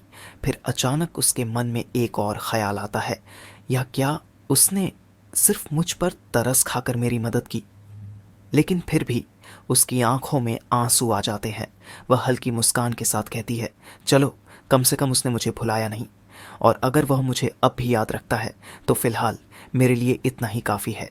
जैसे ही दृश्य बदलता है, हमें पता चलता है कि डेक्यूलियन को इस घटना के लिए स्टोर करेंसी मिला है। दूसरी तरफ सिल्विया घर वापस जा रही होती है और हम उसके पिता की आवाज़ सुनते हैं, तो ये सब हुआ। तुम्हें उस बच्ची की चिंता करने की जरूरत नहीं है। यहाँ हमें सिल्विया के पिता से मिलवाया जाता है, गिल्थियोन वॉन लेडविंग इलाडे। वह एक एस्पर मेज है, लेकिन अभी भी यह स्पष्ट नहीं है कि वह किस स्तर का मेज है। गिल्थियोन कहता है, कोई शक नहीं, इफ्रिन में काफ़ी प्रतिभा है, लेकिन उसने अपना मौका गंवा दिया। सिल्विया को यह सुनकर कुछ याद आता है सालों पहले, जब एकेडमी में प्रवेश परीक्षा के लिए एप्टीट्यूड एग्जाम हो रहा था। उसने पहली बार इफ्रिन को देखा था। उस एप्टीट्यूड टेस्ट को करने वाला मेज हैरान होकर बोला था, यह असंभव है, दोनों के पास आर्च मेज बनने की प्रतिभा है। क्या यह सच में हो सकता है? एक ही परिवार के दो बच्चों में यह स्तर की क्षमता हो? ये पागलपन है। सिल्विया और इफ्रिन एक दूसरे की ओर देखती है। हमें पता चलता है कि इस दुनिया का सबसे ऊंचा स्तर द इटर्नल्स कहलाता है। ये वो स्तर है जहां तक एम्परर की भी पहुंच नहीं होती। जो भी इस स्तर तक पहुंचता है उसे आर्च मेज कहा जाता है और उनका नाम महाद्वीप के इतिहास में हमेशा के लिए दर्ज हो जाता है। लेकिन एक परंपरा के अनुसार किसी भी युग में केवल 3 लोग आर्च मेज बन सकते हैं। उनका जादू किस श्रेणी का है इससे कोई फर्क नहीं पड़ता। यह नियम कभी नहीं बदला। उस समय आर्च मेज की 3 सीटों में से केवल एक ही भरी हुई थी और वह थी डेमुर्कन। बाकी 2 सीटें अभी खाली थीं। हालांकि उनमें से एक सीट पहले ही तय मानी जा रही थी एडलाइन के लिए, जो कि मेज टावर की चेयरवुमन थी।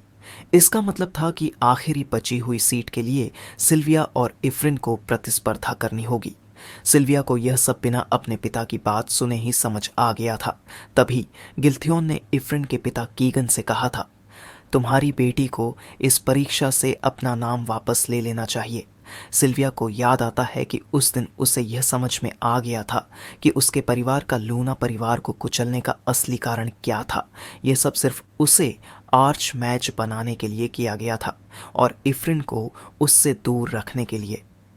आर्च मेज बनना ही उसका फेट था। लेकिन फिर भी वह खुद से यह सवाल पूछती है, क्या मैं सच में इफ्रिन के मुझसे आगे बढ़ जाने से डरती हूँ? पर फिर वह इन विचारों को झटक देती है और खुद से कहती है, नहीं, वह बस बदकिस्मत थी। अचानक गिल्थियोन सिल्विया से कहता है, तुम्हें इफ्रिन की फिक्र करने की कोई ज़रूरत नहीं है। तुम्हें डेक्यूलियन से सावधान रहना चाहिए। सिल्विया अपने पिता से पूछती है कि डेक्यूलियन से सावधान रहने की ज़रूरत क्यों है। गिल्थियोन जवाब देता है, वह उतना साधारण इंसान नहीं है जितना दिखता है।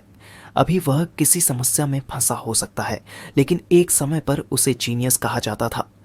कोई नहीं जानता कि कब वह अचानक अपने पुराने रूप में लौट आए और आसमान की ऊंचाइयों तक पहुंच जाए। सिल्विया कहती है कि वह पहले ही समझ चुकी थी कि प्रोफेसर उसकी चाल को भांप चुका था। जिस पल धमाका हुआ था उसने इफ्रिन की माना को गायब कर दिया था। असल में उसने एक जाल बिछाया था।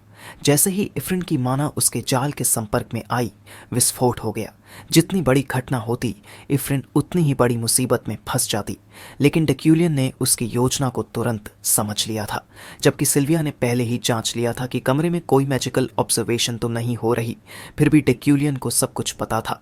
पर फिर भी उसने सीधे सिल्विया को दोष नहीं दिया, बल्कि उसने दोनों पक्षों को समझौता करने पर मजबूर कर दिया। इसका मतलब था कि वह उसे सीधे तौर पर धमकी दे रहा था कि मैं सब जानता हूं और तुम्हें मेरे अनुसार चलना होगा। सिल्विया अब सोचने लगती है। मैंने उसे बस थोड़ा बहुत प्रतिभाशाली मगर अहंकारी आदमी समझा था, लेकिन अब मैं सोच रही हूं कि वह सच में कौन है। कुछ दिन बाद दृश्य बदलता है। अब हम डेक्यूलियन के मैनर में हैं। वहां उनका ड्राइवर, जिसका नाम रॉय है, कहता है, सर आप तैयार हैं? डेक्यूलियन जवाब देता है, मैं बस नीचे आ रहा हूं। अब हमें डेक्यूलियन को गाड़ी में बैठा हुआ दिखाया जाता है, जहां वह खुद से सोचता है, मैंने इफ्रिन का समर्थन करके सही निर्णय लिया। इससे मैंने अपनी मौत की संभावना को हटा दिया और स्टोर करेंसी भी कमा ली। मैंने कभी नहीं सोचा था कि वही लड़की मुझसे वह सवाल पूछेगी। जहां तक सिल्विया की बात है, शायद वह मुझसे बदला लेने के बारे में सोचे, लेकिन मेरे पास कोई और चारा नहीं था। मुझे अपनी स्थिति को बचाने के लिए यह करना ही पड़ा। इन सब बातों को छोड़कर जहां तक सोशल इवेंट्स की बात है, मैं दोनों से ही दूर रहना पसंद करूंगा। लेकिन अगर इससे और स्टोर करेंसी कमाने का मौका मिल सकता है तो मैं इसे छोड़ नहीं सकता। डेक्यूलियन इवेंट में प्रवेश करता है और उसे एक नया साइड क्वेस्ट मिलता है, flower of new year event में भाग लेना। अगर वह इसमें शामिल होता है तो उसे आधा स्टोर क्रेडिट मिलेगा, जिस पर वह सोचता है कि शॉप को अनलॉक करने के लिए उसे 5 स्टोर क्रेडिट्स कमाने पड़ेंगे। इसलिए उसे इवेंट में मौजूद नेम कैरेक्टर्स की जांच करनी चाहिए।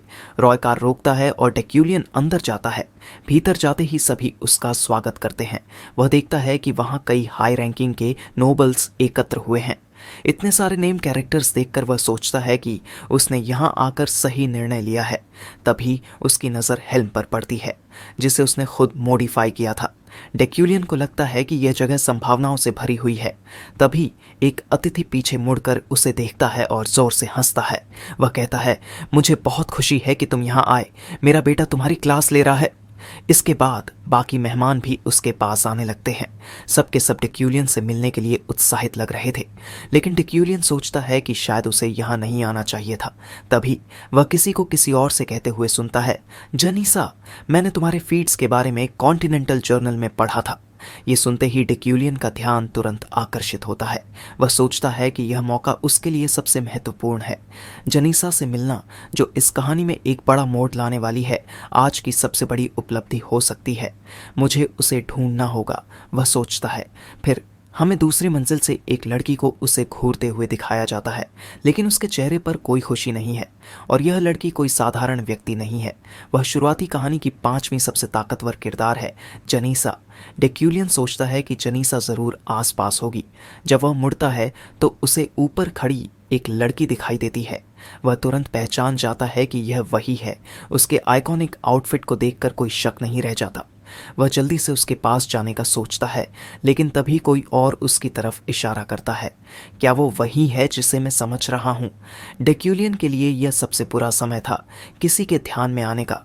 सामने से हेल्म वॉन रे विंड उसकी ओर बढ़ते हैं। वह एक इंपीरियल एक्सक्लूसिव मेज और मोनाक लेवल के चौथे सबसे ऊंचे रैंक पर है। हेल्म मुस्कुराते हुए कहता है, ये सम्मान की बात है कि डेक्यूलियन जैसे व्यक्ति को मेरी याद है। काफ़ी समय हो गया। तुम्हारा रिसर्च कैसा चल रहा है? मैंने कुछ अफवाहें सुनी हैं। डेक्यूलियन बिना भाव के पूछता है, कैसी अफवाहें? हेल्म हल्की हंसी हंसते हुए जवाब देता है, कुछ खास नहीं, बस यही कि तुम्हारा रिसर्च कई सालों से आगे नहीं बढ़ा और कुछ लोग तुम्हारी काबिलियत पर शक कर रहे हैं। सीधा ताना मार रहा है ये हरामखोर, डेक्यूलियन सोचता है। यह आदमी यूनिवर्सिटी के दिनों में उसका जूनियर था, लेकिन जब वह हेड प्रोफेसर की पोजीशन पाने में असफल रहा और डेक्यूलियन को वह पद मिल गया, तब से उसके मन में ईर्ष्या की आग जल रही थी। शायद ओरिजिनल डेक्यूलियन को इस तरह की बातें परेशान कर देती, मगर अब यह सब बेकार की बातें हैं, क्योंकि अफवाहें आधी सही भी हैं। वह जवाब देने ही वाला था कि अचानक उसे जनीसा का ख्याल आता है। जब वह अपनी दाईं ओर देखता है तो जनीसा वहां से गायब हो चुकी थी। शिट, मैंने एक बकवास इंसान की वजह से उससे मिलने का मौका खो दिया। हेल्म व्यंग्य करता है, अगर तुम ऐसे ही घमंडी बने रहोगे तो कोई भी तुम्हें पसंद नहीं करेगा।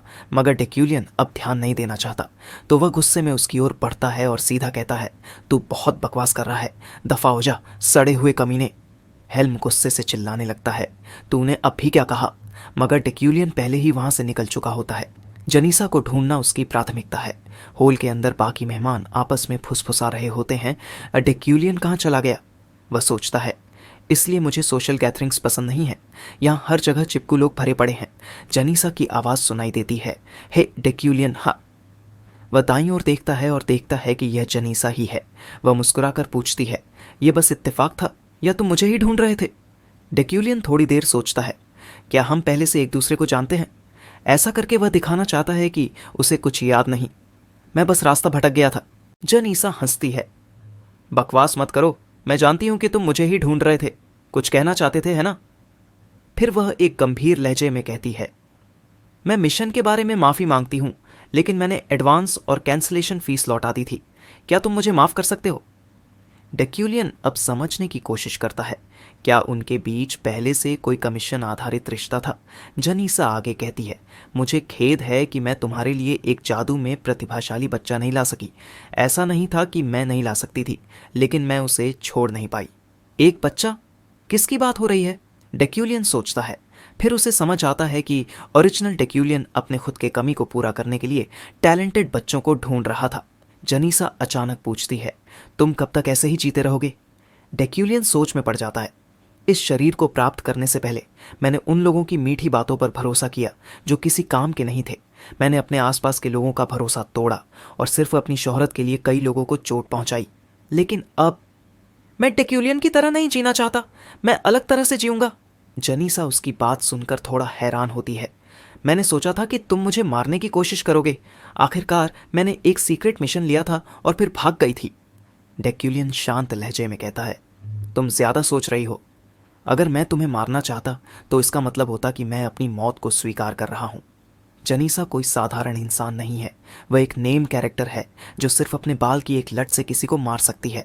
उसके पास इनविंसिबल बॉडी और मास्टर ऑफ ओनल मार्शल आर्ट्स जैसे एट्रीब्यूट्स हैं। वह पीक लेवल फाइटर और एडवेंचर है। डेक्यूलियन सोचता है ओरिजिनल डेक्यूलियन ने शायद उस पर हमला करने की सोची भी नहीं होगी, क्योंकि अगर उसने ऐसा किया होता तो वह पहले ही मर चुका होता।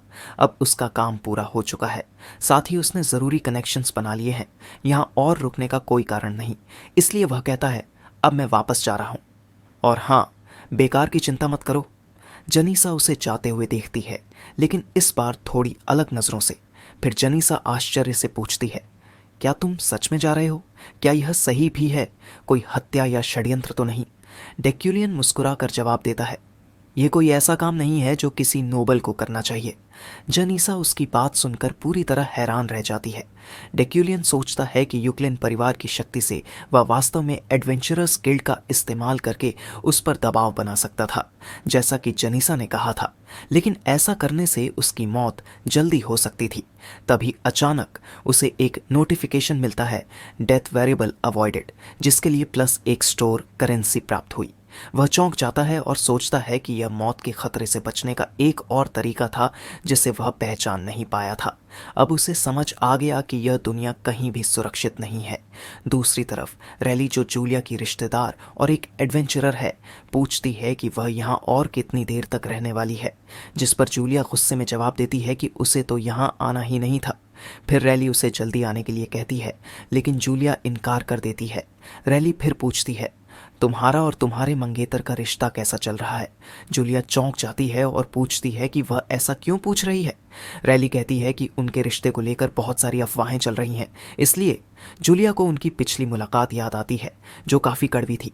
उसी समय डेक्यूलियन सीढ़ियों से नीचे उतरता है और दोनों की ओर देखता है। जूलिया को उसकी नज़रें महसूस होती हैं, लेकिन वह बिना कुछ कहे नज़रें फेर कर चला जाता है। सोशल गैदरिंग में मौजूद लोग फुसफुसाने लगते हैं कि डेक्यूलियन ने जूलिया को अनदेखा कर दिया। वे यह मानने लगते हैं कि उनके बीच की अफवाहें सच हैं। डेक्यूलियन इन सब बातों की परवाह किए बिना इवेंट छोड़ देता है। उसे एक और नोटिफिकेशन मिलता है, फ्लावर न्यू ईयर इवेंट पूरा हो गया है और उसे +0.5 स्टोर करेंसी मिली। अब उसके पास 4.5 स्टोर करेंसी हो चुकी थी। बस आधा क्रेडिट और चाहिए था और वह शॉप को अनलॉक कर सकता था। एक हफ्ता बीत चुका था जब से उसने फ्लावर न्यू ईयर इवेंट में हिस्सा लिया था। इस दौरान अपनी डेली मेमोराइजेशन और बेसिक टेलीकिनेसिस ट्रेनिंग के अलावा उसे महसूस हुआ कि उसकी स्टैमिना बहुत ही ख़राब है। इसीलिए उसने वर्कआउट करना शुरू किया। इसकी वजह, कुछ दिनों पहले उसने अपने शरीर पर और मैजिक सर्कल्स को एंग्रेव करने की कोशिश की और भयंकर दर्द में चीख पड़ा। उसके मुंह से खून की उल्टियां होने लगीं और पूरा फर्श खून से भर गया। वह सोचता है, अगर मैं एक सामान्य मेज होता तो अब तक मर चुका होता। वह सिर्फ आयरन बॉडी एट्रीब्यूट के कारण ही जिंदा बचा था। जनीसा से मिलने के बाद उसने महसूस किया कि उसे और भी ज्यादा ताकत चाहिए।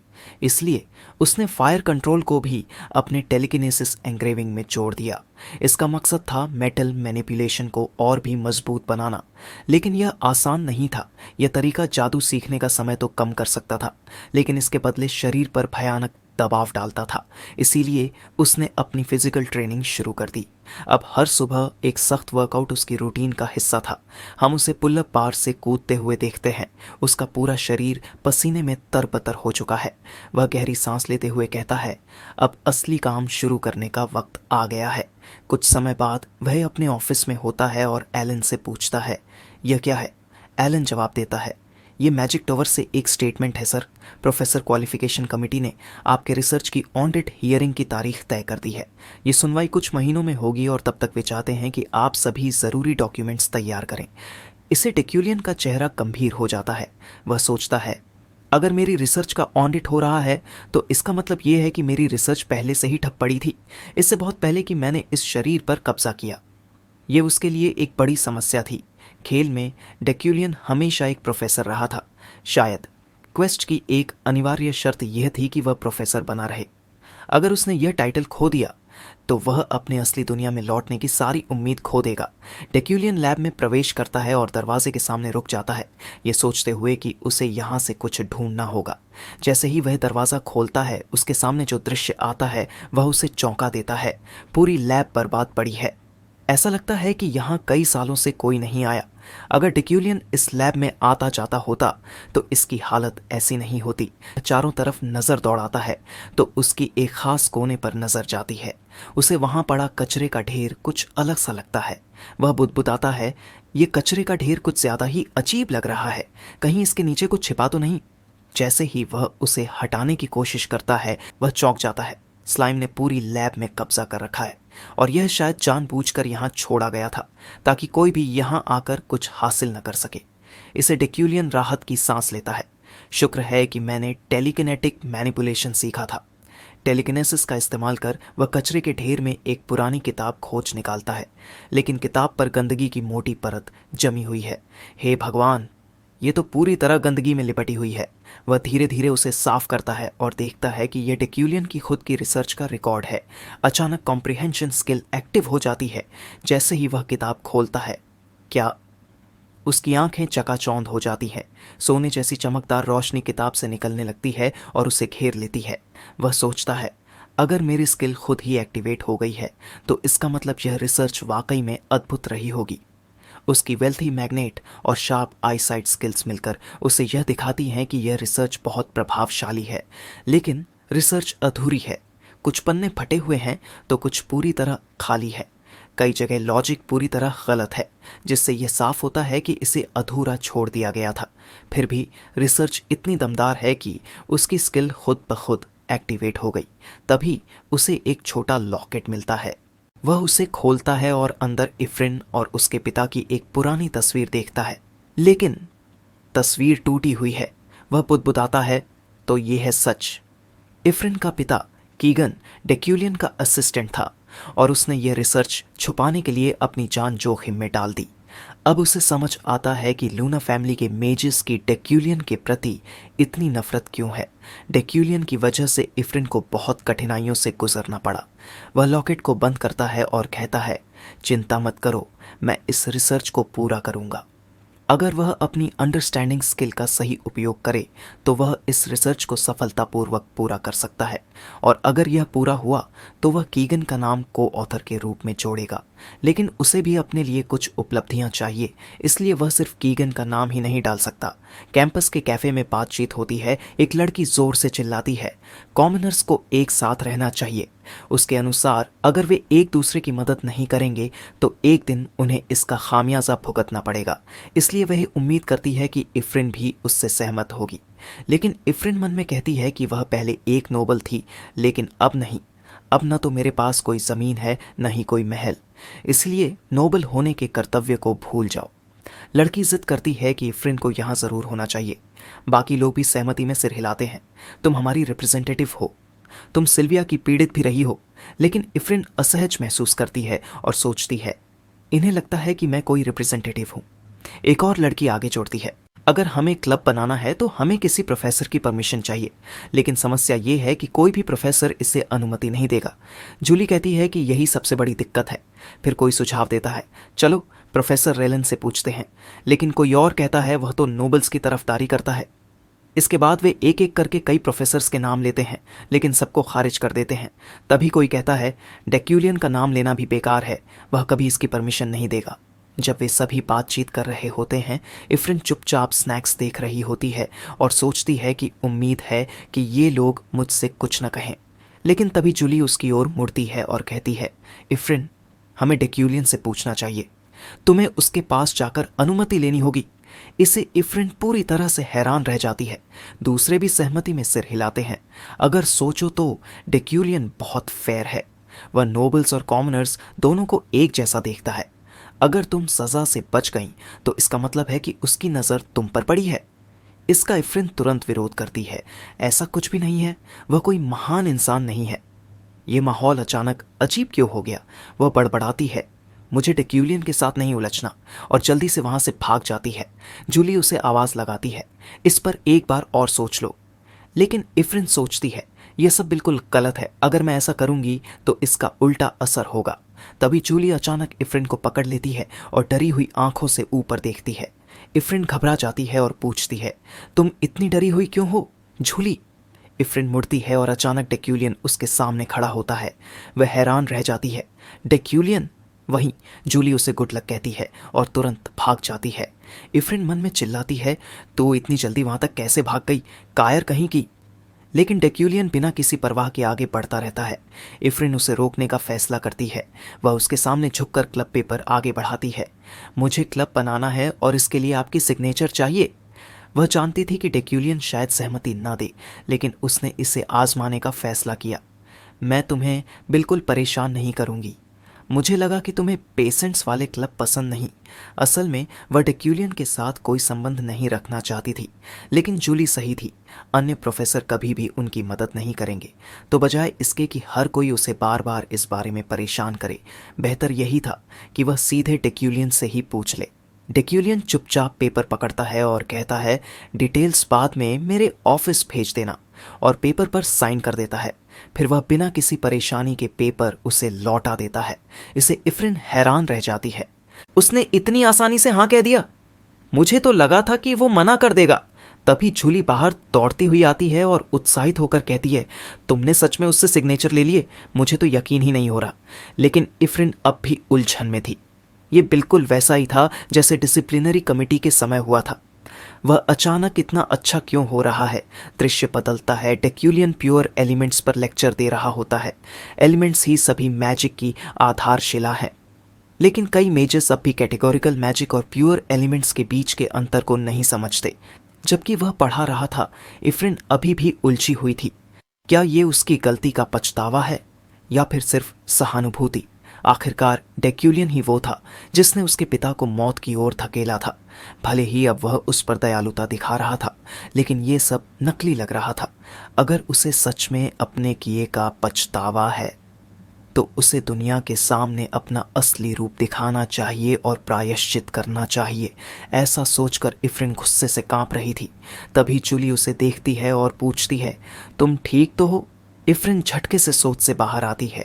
जूली उसे देखकर कहती है कि वह ठीक नहीं लग रही और उसे बाकी लोगों की चिंता नहीं करनी चाहिए क्योंकि वे बस बातें बनाने में ही माहिर है। इफ्रिन को समझ नहीं आता कि जूली किस बारे में बात कर रही है, लेकिन तभी उसकी नज़र सिल्विया और उसकी दोस्तों की तरफ जाती है जो उसे घूर रही थीं। वे यहाँ तक कह देती हैं कि वह घिनौनी लग रही है। इफ्रिन अंदर ही अंदर हंसती है। मैंने सच में खुद को सभी नोबल्स की दुश्मन बना लिया है, सिर्फ उस इंसिडेंट की वजह से, जबकि मैं खुद भी एक नोबल थी। फिर जूली से कहती है कि यह सब ठीक है, वे हमेशा ऐसे ही रहते हैं, हमें बस लेक्चर पर ध्यान देना चाहिए। उधर डेक्यूलियन अपने लेक्चर को जारी रखता है। मैजिक सर्कल्स में हर स्ट्रोक का एक मतलब होता है। इफ्रिन सोचती है कि उसने सुना था कि उसके लेक्चर्स बाकी प्रोफेसर से अलग होते हैं। डेक्यूलियन आगे समझाता है कि इग्निशन स्पेल के मैजिक सर्कल में सिर्फ 2 अतिरिक्त स्ट्रोक्स जोड़ने से फ्लेम का रंग बदल सकता है। इन 2 स्ट्रोक्स की वजह से ही ज्वाला का रंग निर्धारित होता है और यही आज का टॉपिक है, फ्लोइंग फायर। जैसे ही वह अपना रिसर्च नोटबुक निकालता है, इफ्रिन की सोच सही साबित होती है। पहले डेक्यूलियन के लेक्चर सिर्फ खुद की तारीफ करने के लिए हुआ करते थे, लेकिन अब किम वुजीन द्वारा दिए जा रहे लेक्चर्स माना के जरिए शानदार डेमोन्स्ट्रेशंस और क्रिएटिव एक्सप्लेनेशंस का एक बेहतरीन उदाहरण बन गए हैं। यह देखकर सभी डेब्यूटेंट्स चौंक जाते हैं, खासकर सिल्विया, जिसने अपने जीनियस टैलेंट की वजह से सीखने का आनंद खो दिया था। वह भी इसे देखकर हैरान थी। वह हल्का सा ब्लश करती है और उसका दिल जोर से धड़कने लगता है। डेक्यूलियन आगे बताता है, जैसा कि आप सभी जानते हैं, यह मैजिक सर्कल पानी को समन करने के लिए इस्तेमाल होता है, लेकिन अगर इसे फायर मैजिक सर्कल के साथ जोड़ा जाए तो इसका परिणाम कुछ और ही होगा। फिर सभी की आंखों के सामने फायर मैजिक सर्कल अचानक बदलने लगता है। फ्लेम्स एक प्रवाह यानी फ्लो में बहने लगती है, ठीक वैसे ही जैसे पानी बहता है। सभी छात्र इसे देखकर दंग रह जाते हैं। सिल्विया कहती है कि यह असंभव है। उसे नहीं पता था कि उसके लेक्चर्स इतने थियोरेटिकल होंगे। अधिकतर मेजेस, जिन्हें जीनियस कहा जाता है, वे अपनी इंट्यूशन से स्पेल्स कास्ट करते हैं, इसलिए उनके लिए थ्योरी सिर्फ एक ढांचा यानी मोल्ड है। अगर सभी मेजेस सिर्फ थियरी पर फोकस करें तो सारी मैजिक एक जैसी ही होगी। अगर थियरी पर ज़्यादा ध्यान दिया जाए तो मैजिक सीखने के लिए पर्याप्त समय नहीं बचेगा। थियरी के ज़रिए सारी मैजिक को समझने की कोशिश करना बेकार है, क्योंकि यह ट्रेनिंग में बाधा डालता है। यही मैजिक का पैराडॉक्स है। एक एलीट मेज बनने के लिए अच्छी इंट्यूशन ज़रूरी होती है, लेकिन एलीट्स कभी अपनी इंट्यूशन को ठीक से समझा नहीं सकते। किसी ऐसे व्यक्ति के लिए जिसकी जीनियस होने पर ही सवाल उठ रहे हों, इस तरह की थियरी फोकस लेक्चर देना लगभग असंभव था। दूसरी तरफ इफ्रिन एक लंबी सांस लेती है। यह तो पूरी तरह से उन रूमर्स से अलग था जो मैंने सुने थे। उसने कभी किसी लेक्चर पर इतनी गहराई से ध्यान नहीं दिया था। जब वह अपने डॉर्म वापस लौटती है तो परेशान नजर आती है। जैसे ही वह अपने दरवाजे की ओर देखती है, उसे गुस्सा आ जाता है। ये लोग इन बेवकूफ़ी भरे प्रैंक्स कब तक करते रहेंगे? किसी ने उसके दरवाजे पर कुछ लिखा था और सिल्विया वाली घटना के बाद से यह सब और भी ज़्यादा बढ़ गया था। तभी वह दरवाजे के नीचे एक एनवलप देखती है। यह एक स्पॉन्सरशिप सर्टिफिकेट था। पहले तो वह इसे देखकर लगभग धोखा खा जाती है, लेकिन फिर खुद को समझाती है कि यह नकली ही होगा। ऐसा कोई तरीका नहीं है कि मुझे स्पॉन्सर किया जाए, जब मुझे डेक्यूलियन और इलाडे परिवार दोनों ही पसंद नहीं करते। लेकिन फिर उसे एक और एहसास होता है, अगर यह नकली हुआ तो मैं इसे फर्जी साबित कर सकती हूँ और बदले में इनाम पा सकती हूँ। इसलिए वह मैजिकल एडमिनिस्ट्रेशन ऑफिस की तरफ जाती है और वहाँ की प्रोफेसर से इस बारे में बात करती है। लेकिन जैसे ही वह दरवाजे को बंद करती है, उसकी पूरी बॉडी सुन्न पड़ जाती है। प्रोफेसर उससे कहती है कि यह सील असली है। यह सुनकर इफ्रिन अविश्वास में पड़ जाती है। आप झूठ बोल रही है। लेकिन जैसे ही यह बात दिमाग में बैठती है, उसकी खुशी का ठिकाना नहीं रहता। तो सच में कोई था जो मुझे स्पॉन्सर करने के लिए तैयार था। मुझे अब समझ आ रहा है, मैं सपना तो नहीं देख रही। वह खुद को सचेत करने के लिए अपने गालों को जोर से पकड़कर खींचती है। जागो जागो। फिर अचानक उसे एहसास होता है कि कहीं किसी ने उसे देख तो नहीं लिया। घबराकर इधर उधर देखती है और फिर पैनिक करने लगती है। अगर लोगों को पता चल गया कि मेरे पास बहुत ज़्यादा करेंसी यानी पैसा है तो क्या होगा? मुझे अभी के अभी इमरजेंसी सूटकेस पैक कर लेना चाहिए। काश मैंने मैजिकल एडमिनिस्ट्रेशन ऑफिस आने की बेवकूफ़ी ना की होती, क्योंकि एडमिनिस्ट्रेशन लड़की ने इफ्रिन को बहुत अजीब नज़रों से देखा था। इसे इफ्रिन ने गलत समझ लिया। उसे लगा कि शायद वह लड़की उसकी दौलत के पीछे पड़ी है। उसे यह एहसास हुआ कि उसे और सतर्क रहना चाहिए था। वह उछलकर अपने डेस्क पर सिर मार देती है और दर्द से कराह उठती है। आउच! ये तो सच में दर्द कर गया। लेकिन तभी उसकी आंखों से आंसू बहने लगते हैं, खुशी के आंसू। वह फुसफुसाती है, मैं जाग नहीं रही हूँ, ये सब सच में हो रहा है। उसके चेहरे पर आंसू लुढ़कने लगते हैं। इतने समय बाद पहली बार कोई मेरी काबिलियत को पहचान पाया है। दुनिया अभी भी दयालु है। वह अपने आंसू पोंछती है और खुद से कहती है, मुझे इसे बस अपने अंदर लॉक कर लेना चाहिए और आगे और मेहनत करनी चाहिए।